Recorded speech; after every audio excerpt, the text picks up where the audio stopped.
Hello बच्चों। तो vector में हो क्या रहा था? तो वेक्टर में हम पढ़ रहे थे कि एंगल बिटवीन द वेक्टर ऐसे निकाला जाता है। ठीक है, तो एंगल बिटवीन द वेक्टर्स, सबसे पहले इंपॉर्टेंट बात वहां पे ये था कि एंगल जो होना चाहिए वो स्मॉलर एंगल होना चाहिए बिटवीन द टू वेक्टर, और स्मॉलर एंगल होने के लिए दोनों वेक्टर को टेल टू टेल मिला होना चाहिए, तभी एंगल मेजरमेंट होगा। जैसे कोई प्यारे बच्चों को ये पूछ दे कि मुझे बताओ, उसका मैं एग्जांपल कर रहा हूँ एंगल में। ठीक है, जैसे मान लो कोई ए वेक्टर है इस साइड, ठीक है, और कोई बी वेक्टर ऐसा आ रहा, देखो कोई बी वेक्टर ऐसे आ रहा हो ऐसे, ठीक है, ऐसे आ रहा हूँ मान लो ऐसे, ठीक है, इसके बीच का एंगल है 60 डिग्री, ये मान लो बी वेक्टर है। तो angle between A and B क्या करोगे? तो angle between A and B निकालने के लिए क्या करेंगे? बी को क्या करेंगे? थोड़ा एक्सटेंड कर लेंगे प्यारे बच्चों। तो बी को थोड़ा क्या करेंगे? एक्सटेंड कर लेंगे। देखो ये 60 एंगल नहीं होगा, ये जोड़ी नहीं है, ठीक है, क्या बोलना समझ में आ रहा है? Yes sir. तो देखो इधर, तो टेल टू टेल मिला होना चाहिए। तो टेल टू टेल, देखो इसको एक्सटेंड कर दिया मैं, कोई दिक्कत वाली बात नहीं। इसे भी एक्सटेंड कर दिया मैं, कोई दिक्कत वाली बात नहीं। बोलो हाँ या ना? Yes sir. अब ये जो एंगल होगा वो एंगल बिटवीन द वेक्टर होगा। तो देखो angle between the angle between the vector क्या होगा प्यारे बच्चों? तो एंगल बिटवीन द वेक्टर यहाँ पे, अब देखो टेल टू टेल मिल गया, ये कितना है? 60। तो ये भी कितना? 60। तो 60 ही होगा, इसमें कोई दिक्कत वाली बात नहीं है। लेकिन टेल टू टेल हमेशा होना चाहिए, इसमें कोई दिक्कत वाली बात नहीं होना चाहिए। चलो कोई अगर ऐसा बोल दे, मान लो ऐसा बोल दे, देखो ऐसा बोल दे, एंगल ए हो, एंगल बी हो, 120 डिग्री है, तो अब बताओ एंगल बिटवीन द वेक्टर क्या होगा? तो एंगल बिटवीन द वेक्टर क्या करोगे प्यारे बच्चों? इसको थोड़ा एक्सटेंड करोगे ना? यस एक्सटेंड करूंगा मैं, ठीक है। एक्सटेंड करके जो आंसर आएगा वही आएगा, सबसे अच्छा, सबसे बढ़िया और सबसे अच्छा आंसर आएगा। हाँ या ना? Yes sir. अच्छा ये बताओ, चलो ऐसा तो हो जाएगा, सेम तुम्हें आता है, इसमें कोई दिक्कत वाली बात नहीं होना चाहिए। हाँ या ना? Yes sir. अच्छा ये बताओ, ये क्या होगा? बताओ, मान लो ऐसे, मान लिया कुछ ऐसे नहीं, मान लिया ऐसे, देख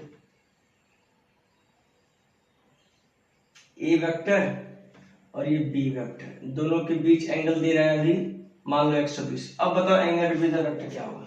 तो एंगल बिटवीन द वेक्टर, ये टेल टू टेल मिला हुआ है क्या? नहीं है, तो इसको थोड़ा एक्सटेंड कर दिया मैंने, एक्सटेंड कर दिया बी वेक्टर को, ठीक है। ये शिफ्ट हो सकता है पैरेलली, तो ये क्या बन गया? ये बन गया ये बन गया कितना? 60 डिग्री। कितना बन जाता है बच्चों? 60 डिग्री। तो ए और बी के बीच अब एंगल कितना होगा? तो ए और बी के बीच जो एंगल होगा वो होगा कितना? एंगल होगा वो 60 डिग्री होगा। बोलो हाँ या ना? Yes sir.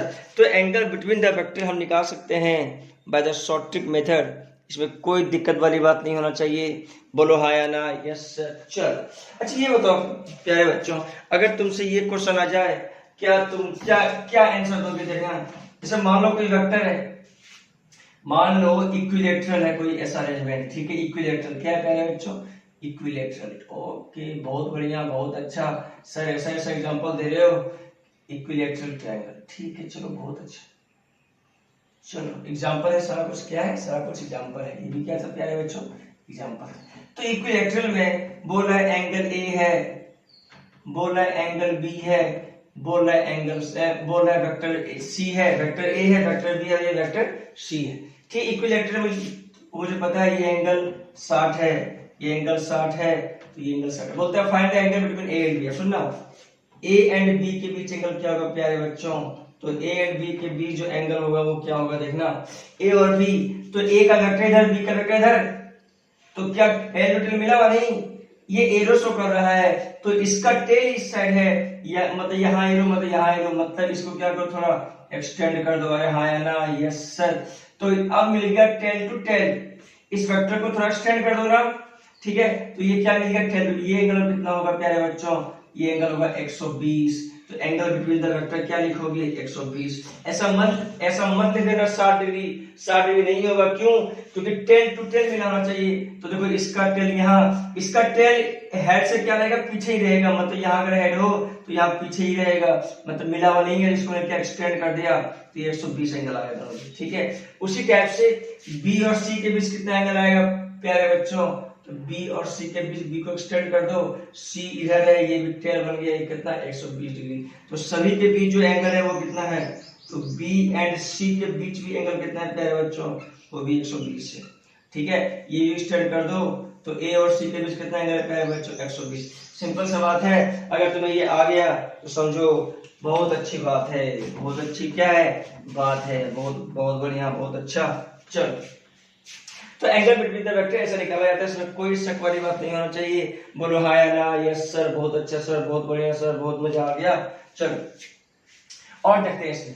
अच्छा ये बताओ, एंगल बिटवीन द वेक्टर में इसमें कोई समस्या किसी बच्चों को नहीं सर, कोई समस्या नहीं। चलो आगे करते हैं। देखो देखना, क्या करूं इसमें दो एग्जांपल और था, क्या था देखो। ऐसे मैंने इसे तुम्हें बता रखा क्या, शायद तुम्हें बता रखा, देख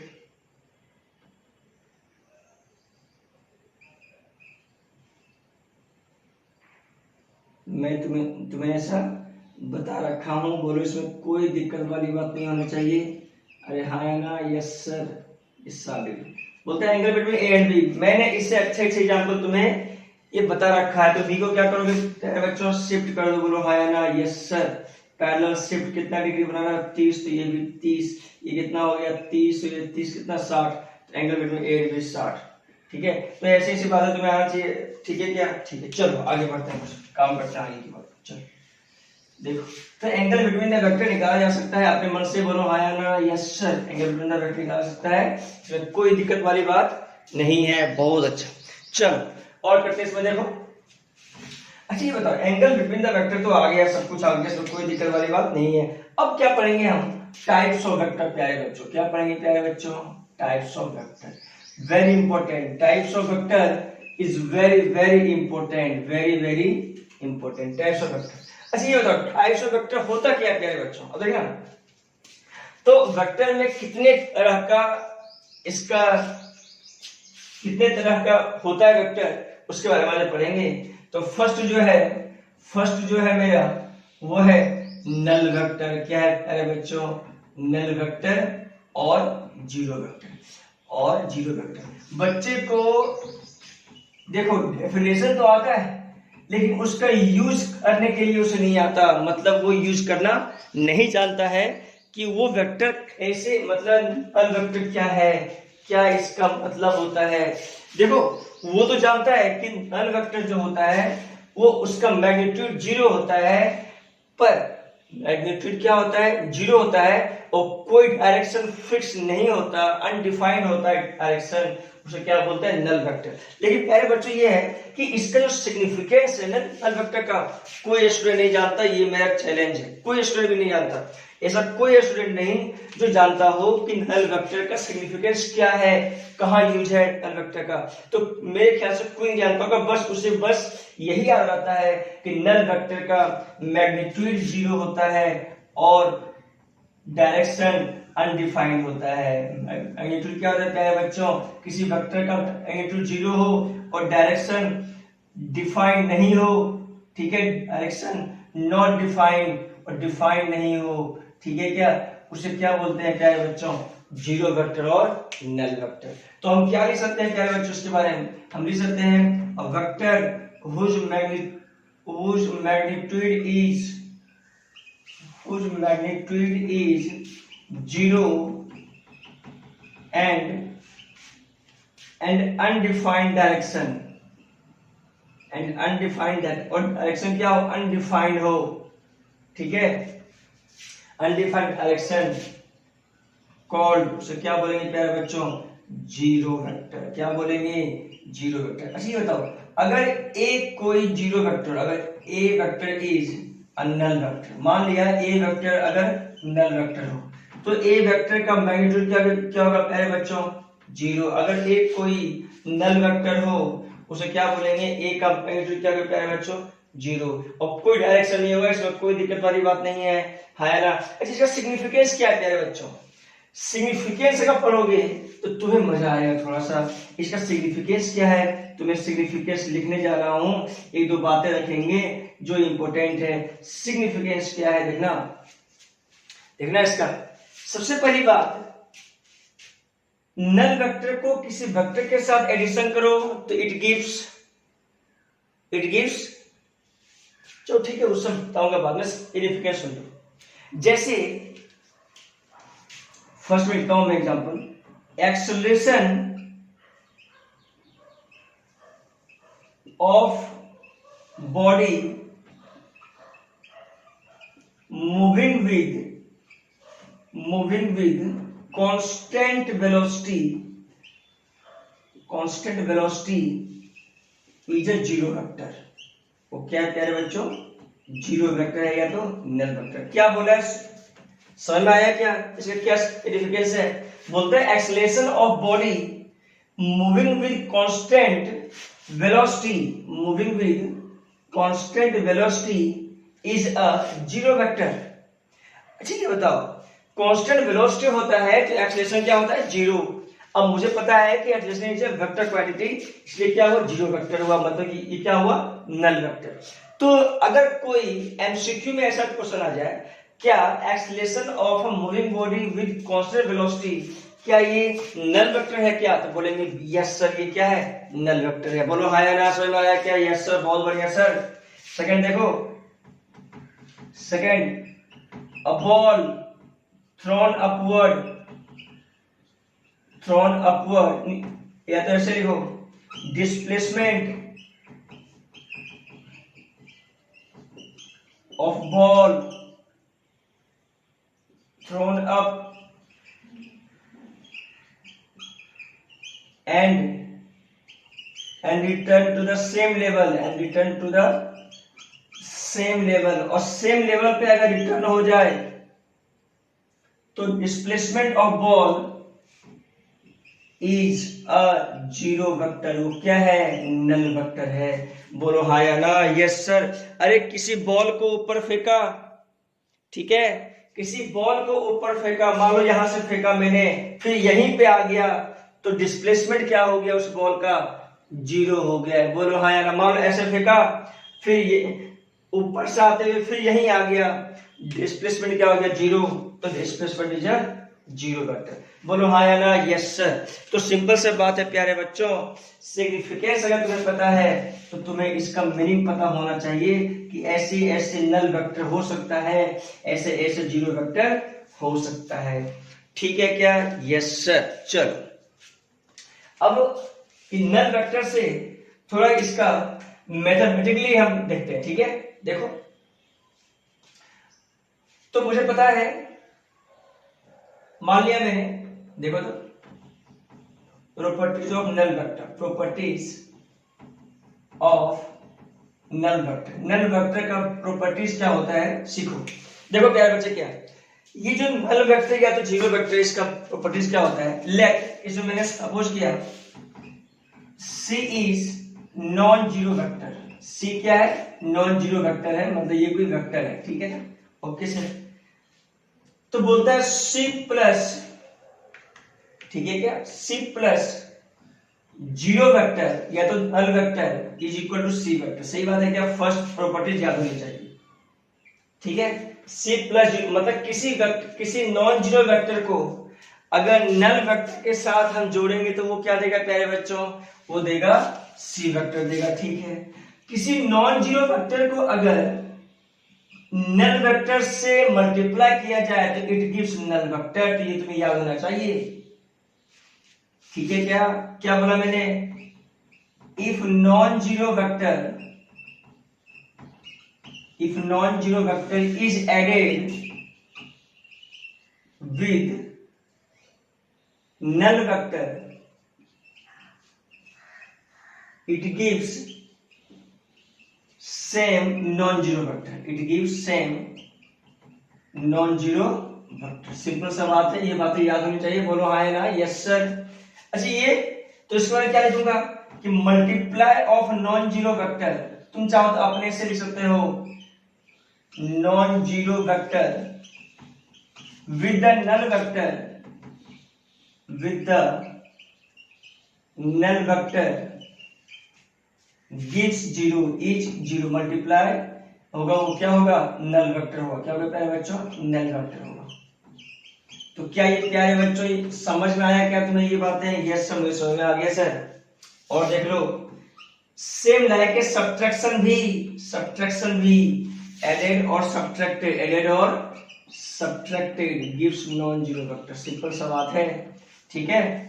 okay sir, non zero vector upon zero का वेक्टर डिवाइड, तो it gives infinite.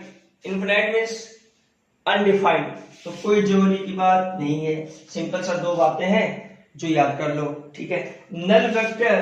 Null vector को जोड़ा जाए तो it gives always null vector. बोलो हाँ या ना, यस सर, ठीक है क्या।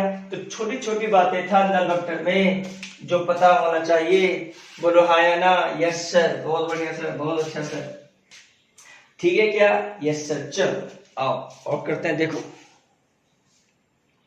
तो नल वेक्टर में ये पता चल गया, ठीक है। ओके सर, बहुत बढ़िया सर। चलो और करते हैं, देखो यार मजा नहीं आ रहा, थोड़ा सा बोरिंग लग रहा है मुझे, है कि नहीं। थोड़ा तबीयत थोड़ा खराब है इसलिए ऐसा लग रहा है, ठीक है ना, थोड़ा मन लग रहा है।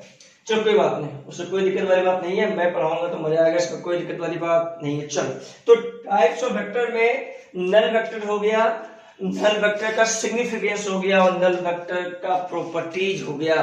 अब नेक्स्ट में आता है नेगेटिव ओपनिंग। नेक्स्ट में चलो करते हैं यूनिट वेक्टर। क्या करते हैं प्यारे बच्चों, सेकंड में करते हैं यूनिट वेक्टर।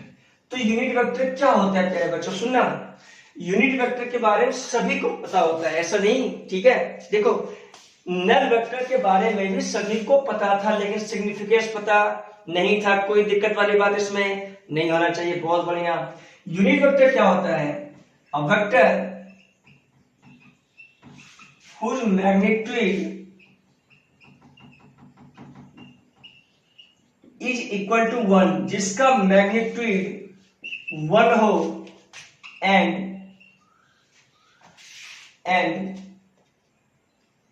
shows डायरेक्शन, और जो डायरेक्शन को शोज करता हो इज कॉल्ड, उसे क्या बोलेंगे हम, यूनिट वेक्टर। डायरेक्शन को शोज करता हो और जिसका मैग्नीट्यूड 1 हो। सपोज करो let A vector is a unit vector, A vector is a unit vector, ठीक है। अब सुनना है, unit vector is very important.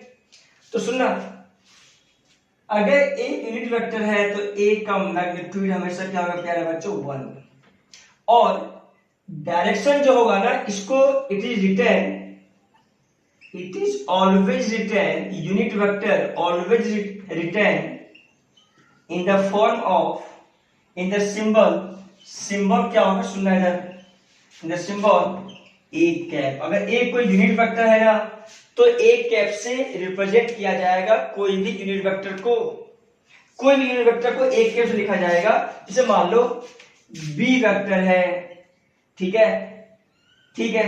तो बी वेक्टर अगर यूनिट वेक्टर है तो बी मैग्नीट्यूड 1, और अगर इसका डायरेक्शन शो करना है तो वो क्या करेगा, यूनिट वेक्टर लगा देंगे। मतलब इस पे हम क्या करेंगे, ये लगा देंगे कैप, इसे क्या बोलते हैं प्यारे बच्चों, कैप। तो जहां भी ऐसा लगा हुआ मिल जाएगा कैप, मतलब it is a unit vector. क्या बोला बच्चों, समझ में आया, यस सर। क्या बोला, समझ में आ गया क्या, यस सर। तो क्या यूनिट वेक्टर भी एक वेक्टर ही है, कोई दिक्कत बात नहीं है, ठीक है क्या। अगर किसी वेक्टर को यूनिट वेक्टर में लिखना है तो इसको मैं ए लिख के ऊपर कैप लगा देता हूं, तो it become a unit vector. It always shows the direction, it always shows the direction. तो यूनिट वेक्टर को ऐसा लिखा सकता है, इसमें कोई दिक्कत वाली बात नहीं होगा। बहुत बढ़िया सर, चलो बहुत अच्छा, ठीक है। और करते देख।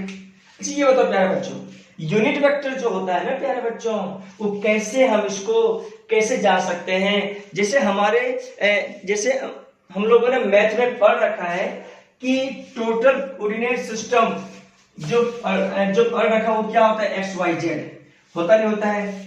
तो क्या करेंगे, इसमें हम कुछ बातें पढ़ेंगे। लिखो हेडिंग में, लिखो इसी के अंदर यूनिट वेक्टर के अलावा अंदर fundamental unit vector.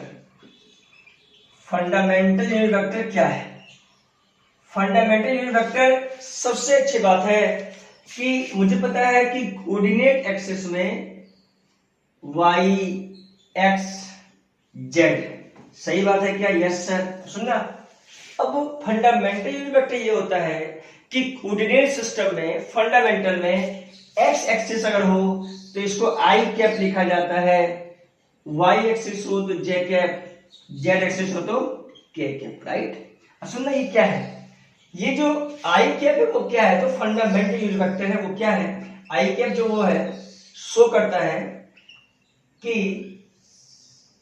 i cap is the unit vector along x axis. मतलब x एक्सिस का अगर डायरेक्शन शो करना है तो वो क्या होगा? i कैप होगा, इसमें कोई दिक्कत वाली बात नहीं होना चाहिए। बहुत बढ़िया सर। j कैप क्या होगा?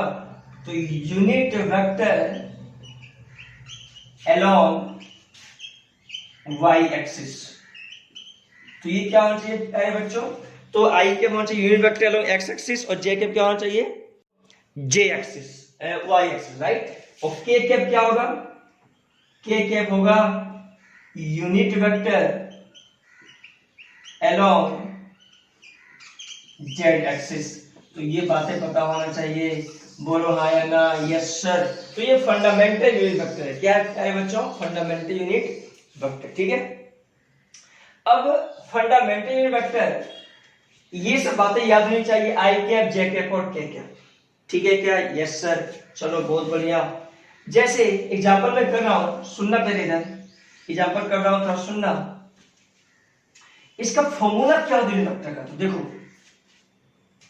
देखना है, मैंने भी लिखा था if a is a unit vector. अगर a यूनिट वेक्टर हो तो इसका मैग्नीट्यूड तो मुझे पता है क्या होगा प्यारे बच्चों? 1 होगा, इसमें कोई दिक्कत वाली बात नहीं है। चलो, लेकिन अगर फॉर्मूले में लिखा जाए तो क्या होगा? सुनना, फॉर्मूले में होगा unit vector equal to a vector upon a vector का मैग्नीट्यूड। अगर कोई ऐसा वेक्टर है तो फॉर्मूला क्या लिखा जाएगा कि unit vector equal to a vector upon a vector का मैग्नीट्यूड। तो सिंपल सा बात है, ये फॉर्मूला अगर याद हो तो अगर यूनिट वेक्टर a वेक्टर, जैसे एग्जांपल करते हैं, सीखना था, एग्जांपल करते हैं। देखो, मान लो a कोई वेक्टर है 2i cap plus 3j cap. मैं बताऊंगा कि क्या है, ये समझ में आएगा अपने आप। 2i cap plus 3j cap. तो कोई बोले कि इसका यूनिट वेक्टर बताओ, इसका इस वेक्टर का डायरेक्शन बताओ, तो डायरेक्शन क्या लेंगे? सुनना, a वेक्टर का direction of a vector is represented by its unit vector. मतलब यूनिट वेक्टर हमेशा किसी वेक्टर का डायरेक्शन शो करता है। इसमें कोई दिक्कत वाली बात नहीं होनी चाहिए, ये बात रटा हुआ रहनी चाहिए। तो direction of A vector is represented by its unit vector प्यारे बच्चों। तो यूनिट वेक्टर क्या हो जाएगा? ए वेक्टर अपॉन ए वेक्टर का magnitude, A vector what? 2i cap plus 3j cap upon a का मैग्नीट्यूड 2 का स्क्वायर प्लस 3 का square, 2i cap plus 3j cap upon 4 13 13। ये आ गया unit vector. Unit vector always shows the direction of any vector. इसमें कोई दिक्कत वाली बात नहीं होना चाहिए। बोलो हाँ या ना? Yes sir. हाँ या ना? Yes sir. बहुत बढ़िया, बहुत अच्छा, मजा आ गया, ठीक है क्या? Yes sir. चलो, तो प्यारे बच्चों, ये था यूनिट वेक्टर। अब यूनिट वेक्टर चलो हो गया, यूनिट वेक्टर के बारे में पता चल गया क्या होता है नहीं होता है। चलो ठीक, किसी भी वेक्टर को अगर डायरेक्शन में लिखना है तो किस में लिखेंगे? हम यूनिट वेक्टर में रखेंगे। ये बातें नोट में लिख लो, ये बातें नोट में लिखो। किसी भी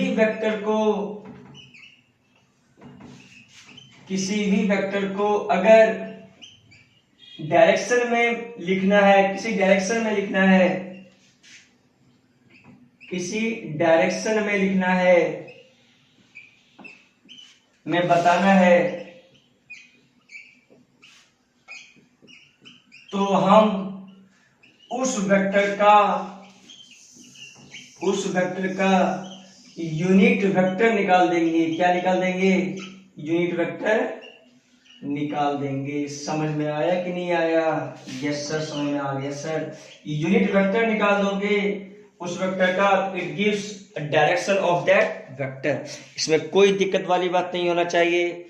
बोलो हाँ या ना? यस सर, हाँ या ना? Yes sir. चलो आओ और करते हैं। तो ये यूनिट वेक्टर हो गया प्यारे बच्चों। दो वेक्टर की बात मैंने कर लिया, एक तो नल वेक्टर और एक यूनिट वेक्टर, ठीक है। अब करते हैं इसके बाद जो है थर्ड में, वो हमारा है इक्वल वेक्टर। क्या है प्यारे बच्चों? Equal vector. तो इक्वल वेक्टर क्या होता है? सुनना, two vectors are equal vector. सुनना पहले इधर, two vectors are equal vector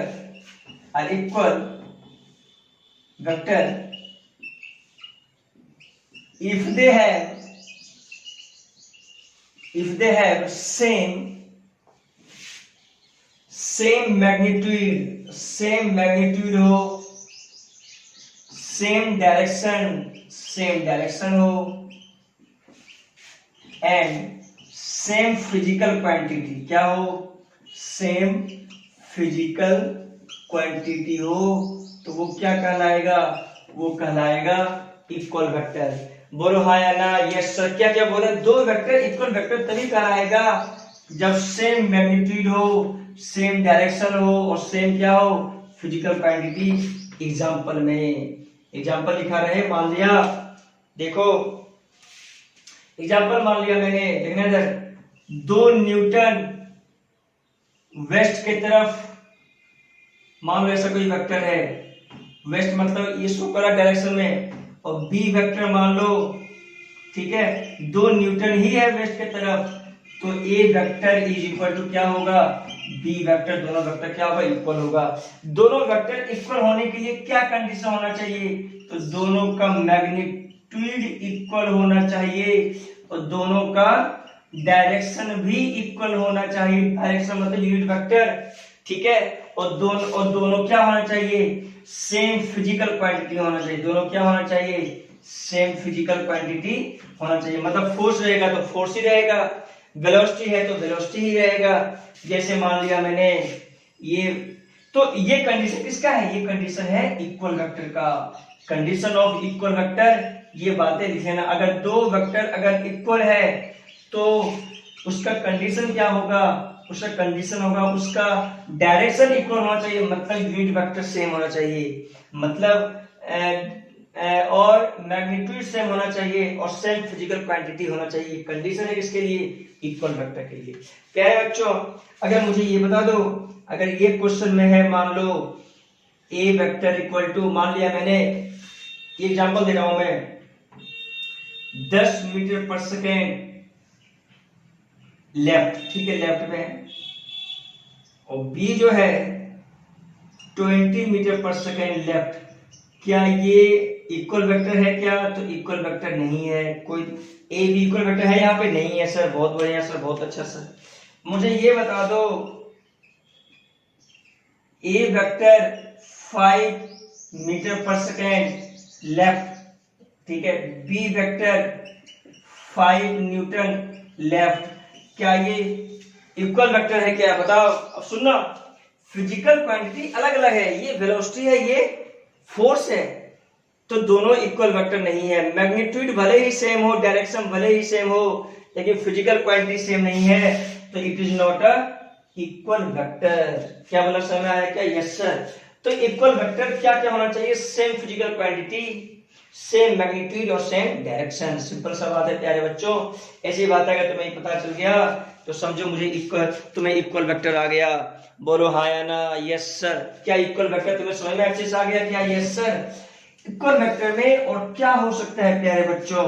देखो इक्वल वेक्टर, देखना, देखो, ये बताओ, इक्वल वेक्टर कभी भी, अच्छा ये बताओ, कोई बोले कि all equal vector are parallel vector, बोलता है ऑल इक्वल वेक्टर क्या है? Parallel vector. बट सुनना पहले, but all parallel vector is not equal vector. क्यों?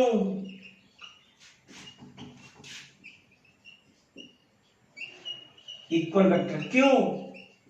अब सुनना, दो वेक्टर पैरेलल हो सकता है, जैसे मान लो एक का मैग्नीट्यूड छोटा, एक का मैग्नीट्यूड बड़ा, ठीक है। मैग्नीट्यूड बड़ा मतलब लंबाई को शो करता है, इसका मैग्नीट्यूड क्या है, इससे बड़ा है। क्या ये दोनों इक्वल वेक्टर है? क्या दोनों आपस में क्या है, ए एंड बी दोनों आपस में पैरेलल तो है, बट इक्वल वेक्टर नहीं है। बोलो हाँ या ना? Yes sir.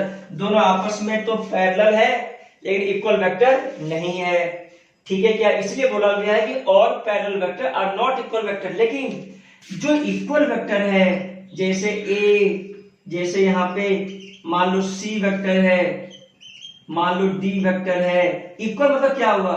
इक्वल मतलब हुआ इसका मैग्नीट्यूड भी सेम है, लेंथ भी सेम है, और डायरेक्शन भी सेम हो, और फिजिकल क्वांटिटी भी सेम हो। फिजिकल क्वांटिटी भी क्या होना चाहिए? दोनों का सेम होना चाहिए। तो फिजिकल क्वांटिटी सेम हो चाहे नहीं हो, दोनों आपस में पैरेलल वेक्टर तो है, सेम फिजिकल क्वांटिटी है, तो इक्वल वेक्टर भी है। ये क्या है? ये इक्वल वेक्टर भी है और ये पैरेलल वेक्टर भी है। बोलो हाँ या ना? Yes sir. ये इक्वल वेक्टर भी है और पैरेलल वेक्टर भी है।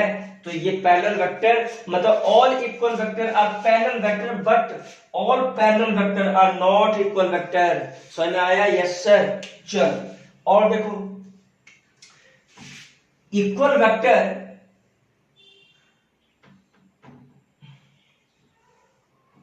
और इक्वल वेक्टर के बारे में are not unequal vector, sorry are not या तो आर एंटी पैरेलल वेक्टर। ये सही है या गलत है मुझे बता दो। Anti parallel vector, anti parallel what? तो all equal vector are anti parallel vector. Anti parallel what? Anti parallel मतलब ये हुआ कि ए वेक्टर अगर इधर हो और बी वेक्टर अगर इधर हो, तो ये क्या कहलाएगा? ए वेक्टर जो है वो एंटी पैरेलल है, किसका? बी वेक्टर का। It shows anti parallel, right? It shows anti parallel, ठीक है। एंटी पैरेलल को शो करता है, ठीक है। तो बताओ ये दोनों का डायरेक्शन क्या है प्यारे बच्चों? उल्टा डायरेक्शन है। अगर लेंथ सेम हो तो लिखा जाएगा a equal to minus B. Anti parallel है, लेंथ सेम हो, ठीक है। तो ये क्या इक्वल वेक्टर है क्या? तो नॉट इक्वल वेक्टर। क्या बोलेंगे? नॉट इक्वल वेक्टर हमेशा, ठीक है। तो all equal vector are anti parallel vector. तो ये स्टेटमेंट गलत है और ये स्टेटमेंट क्या है प्यारे बच्चों? सही है। बोलो हाँ या ना? Yes sir. तो ये बिल्कुल गलत है। All equal vector are always a parallel vector, but all parallel vector are not equal vector, और all equal vector are anti parallel vector, जो गलत है। ये बिल्कुल क्या होता है? पैरेलल होता है। क्या प्यारे बच्चों समझ में आया क्या? Yes sir. क्या इक्वल वेक्टर का सिग्निफिकेंस समझ में आया क्या तुम्हें? क्या ये नोट में याद रहेगा क्या? तो ये नोट में ये बातें लिखेगा, दोनों बातें जो बेहद ही इंपॉर्टेंट, ठीक है। तो इक्वल वेक्टर के बारे में इतना ही आज।